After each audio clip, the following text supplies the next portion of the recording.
पर्यटनाचं ठिकाण म्हणून देखील सिंधुदुर्गाची ओळख आहे। त्यामुळे एआयचा वापर हा पर्यटनाच्या दृष्टीने काही टोटल 8 डिपार्टमेंट आहेत। मग त्याच्यामध्ये नगर विकास आहे, आरटीओ आहे, पोलीस डिपार्टमेंट आहे, आरोग्य आहे, जिल्हा परिषद आहे।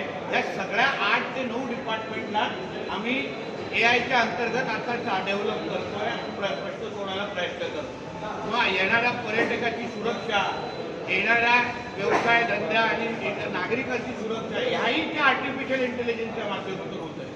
मी आदरणीय मुख्यमंत्री साहेबांना विनंती केलेली आहे की येणाऱ्या 10-15 दिवसामध्ये मला कॅबिनेटच्या समोर किंवा त्यांच्या समोर या संदर्भातली प्रेझेंटेशन देण्याची परवानगी त्यांनी मला द्यावी, जेणेकरून राज्यातल्या अन्य जिल्हे पण याचे अनुकरण करू शकतात। ते नेमकं एका ग्रामीण भागातल्या जिल्ह्याने आर्टिफिशियल इंटेलिजन्समध्ये कसं पाऊल उचललं आहे, काय नेमकं केलेलं आहे, आम्हाला येणारे आव्हान हे अन्य जिल्ह्याला येऊ नये या दृष्टिकोनातून काही अभ्यास करता येऊ शकतो का, ह्या बाबतीमध्ये लवकरच माझी अपेक्षा आहे की मंत्रालय स्तरावर पण याच्या अभ्यासासाठी आणि एकंदरीत सादरीकरणासाठी आम्हाला बोलवण्यात येईल। जर हा जिल्हा बघितला असेल तर घाट परिसर देखील याच्यामध्ये मोठ्या प्रमाणात आहे। त्यामुळे या सगळ्यामुळे वाहतुकी संदर्भातल्या ह्याचा कसा पद्धतीने बघा, आमच्याकडे नॅशनल हायवे N66 जातो। एका बाजूला आमच्याकडे सह्याद्रीचे डोंगर आहे, दुसऱ्या बाजूला समुद्र आहे आणि मध्ये असलेला आपला जिल्हा आहे। म्हणून एकंदरीत ह्या बाबतीमध्ये विविध जे प्रश्न उपस्थित राहतात, हायवेवर होणारे ॲक्सिडेंटच्या संदर्भात असो, मग आरटीओला आपण एआय युक्त CCTV कॅमेरा आपण कसे या माध्यमातून आपण आयडेंटिफाय कसे करू शकतो। आम्ही फॉरेस्ट डिपार्टमेंट वन खात्याबरोबर आम्ही आर्टिफिशियल इंटेलिजन्सचा वापर सुरू केला आहे, जेणेकरून हत्तीसारखा महत्त्वाचा प्रश्न आपण आर्टिफिशियल इंटेलिजन्सच्या माध्यमातून कसे सोडवू शकतो। जिल्हा परिषद स्तरावर असंख्य जे 10-10, 15-15 वर्ष प्रलंबित असलेली जे फायली आहे त्यांना आम्ही 10 ते 15 मिनिटांमध्ये आर्टिफिशियल इंटेलिजन्सच्या माध्यमातून त्याचा अभ्यास करून आपण नोट द्यायला तयार केलेला आहे, जेणेकरून ते प्रश्न सुटू शकतात। पण असंख्य महत्त्वाचे विषय आपल्याही पत्रकार मित्रांच्या पण समोर आम्ही ह्या बाबतीमध्ये सादरीकरण करू, जेणेकरून आपल्यालाही कळेल की महाराष्ट्रातल्या एका ग्रामीण भागातल्या जिल्ह्याने कसं आर्टिफिशियल इंटेलिजन्सच्या माध्यमातून आता प्रश्न सोडवायला सुरू केलेले आहे। आमच्या सिंधुदुर्ग जिल्ह्याच्या दृष्टिकोनातून आपल्या सगळ्यांच्या माध्यमातून महाराष्ट्रासमोर मला ठेवायची आहे की देशातला पहिला एआय युक्त आर्टिफिशियल इंटेलिजन्स कृत्रिम बुद्धिमत्ता युक्त जिल्हा म्हणून सिंधुदुर्ग जिल्ह्याला आम्ही विकसित करतोय। 1 मे 2025ला सिंधुदुर्ग जिल्ह्यातल्या 60 डिपार्टमेंटला आम्ही एआय युक्त एआयच्या माध्यमातून चालवण्याचा आणि एकंदरीत त्याच्यावर लक्ष ठेवण्याची सुरुवात केली आणि 2च दिवसा अगोदर नीती आयोगाकडून आम्हाला एक पत्र आलेलं आहे की देशामध्ये आदरणीय पंतप्रधान मोदीजींच्या माध्यमातून मार्गदर्शनाखाली देशातल्या ग्रामीण भागाला एआयच्या माध्यमातून डेव्हलप करणं, विकसित करण्याचा प्रयत्न हे नीती आयोग आणि त्यासंबंधित आयोग अभ्यास सुरू केलेला आहे। आणि म्हणूनच मार्वल कंपनीच्या माध्यमातून जो आम्ही सिंधुदुर्गाला एआय युक्त करण्याचा आम्ही जो मार्ग सुरू केलेला आहे त्याचा पूर्ण अभ्यास करण्यासाठी नीती आयोगाचे सदस्य हे ऑक्टोबरच्या पहिल्या आठवड्यामध्ये सिंधुदुर्गामध्ये येणार आहेत।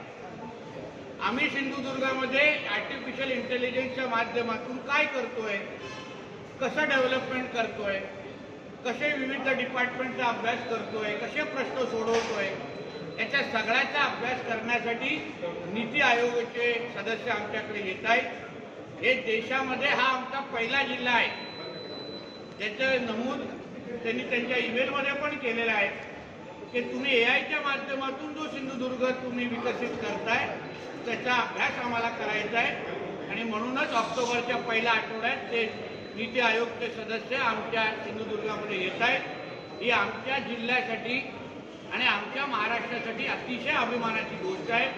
आमचे आदरणीय मुख्यमंत्री देवेंद्र फडणवीस साहेबांनी आमचा महाराष्ट्र हा आर्टिफिशियल इंटेलिजन्सचा हब असला पाहिजे, केंद्रबिंदू असला पाहिजे, असं वक्तव्य पहिल्या 100 दिवसामध्येच केलेलं आणि त्याच मार्गावर चालण्याचं काम आमच्या सिंधुदुर्ग जिल्ह्याने केलेलं आहे.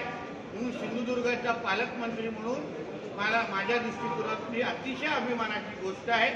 यासाठी मी आदरणीय मुख्यमंत्री देवेंद्र फडणवीस साहेबांचं मनापासून आभार मानेन आणि आमच्या दोन्ही उपमुख्यमंत्र्यांचा मनापासून आभार मानेन की जी ताकद आणि जे मार्गदर्शन त्यांनी आम्हाला केलं त्याचमुळे आम्ही हे महत्त्वाचं पाऊल उचलू शकलो आणि देशात AIच्या माध्यमातून एक वेगळी ओळख आमच्या सिंधुदुर्ग म्हणून आम्ही तयार करू शकलो.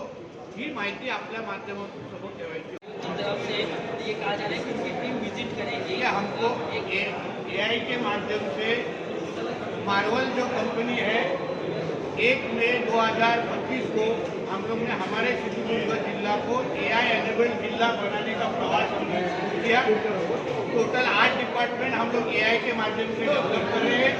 उस सब के बारे में नीति आयोग ने हमको ईमेल भेजा है कि आदरणीय प्रधानमंत्री जिस तरीके नरेंद्र मोदी जी ने कि हमारे ग्रामीण भाग, देश के ग्रामीण भाग में AI के माध्यम से हम डेवलपमेंट कैसे कर सकते हैं उस बारे में उनको स्टडी करने को कहा है. इसलिए एक मॉडल जिला के नाम पे उनको सिंधुदुर्ग की स्टडी करनी है. इसलिए अक्टूबर के पहले हफ्ते में नीति आयोग के सदस्य हमारे सिंधुदुर्ग जिले में आने वाले हैं. हम किस तरीके से वो मॉडल डेवलप कर रहे हैं, किस तरीके से अलग अलग प्रश्न सुना रहे हैं, उस सभी का स्टडी नीति आयोग के लोग करेंगे और देश के अन्य जिलों को भी सिंधुदुर्ग के धरती पे वो AI के माध्यम से कैसे डेवलप कर सकते हैं उसके लिए उन्होंने अपना स्टडी करने वाले हैं. ये हमारे लिए बहुत बड़ी बात है कि महाराष्ट्र का पहला सिंधुदुर्ग ऐसा जिला है जो AI के माध्यम से डेवलप हो रहा है और उसको स्टडी करने के लिए नीति आयोग के लोग आ रहे हैं. इसके लिए महाराष्ट्र के मुख्यमंत्री देवेंद्र फडणवीस जी का और मेरे दोनों मुख्यमंत्री जी का मैं उन्होंने जो कोई सपोर्ट हमको दिया उसके लिए हम उनका आभार मानेंगे और जल्द ही मंत्रालय स्तर पे भी इसके बारे में हम प्रेजेंटेशन देने की हमारी तैयारी हो रही है.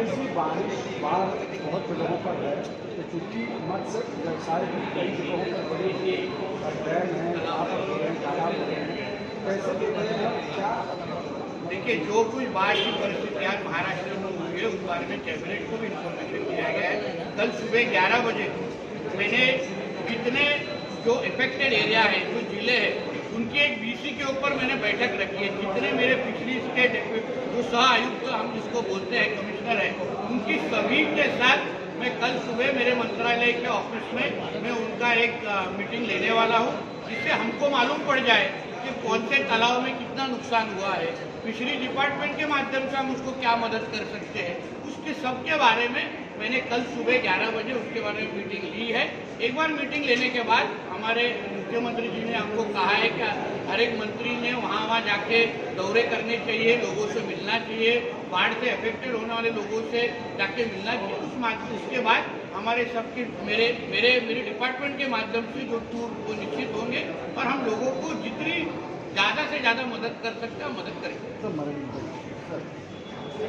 असं आहे की पूर परिस्थितीच्या संदर्भात जो काय आढावा घेतला होता तो मंत्रिमंडळामध्ये दिला गेला. एक दुसरं आहे की मत्स्य खात्याच्या अंतर्गत थोड्या पाण्याचे जे तलाव जे त्या पूर परिस्थितीमध्ये असलेल्या विभागांमध्ये आज झाले आहे, जे काही नुकसान मच्छीमारांचं झालं असेल त्या संदर्भात उद्या 11 वाजता मी सगळ्या सह आयुक्तांच्या बरोबरची एक माझी VC त्या पश्चिम महाराष्ट्र, मराठवाडा या सगळ्या भागात जिथे पाऊस मोठ्या प्रमाणामध्ये झालेला आहे, जिथे त्या भागातल्या मच्छीमारांचं आणि तलावाचं नुकसान झालं असेल त्या संदर्भातची मी एक उद्या सकाळी आढावा बैठक 11 वाजता लावलेली आहे.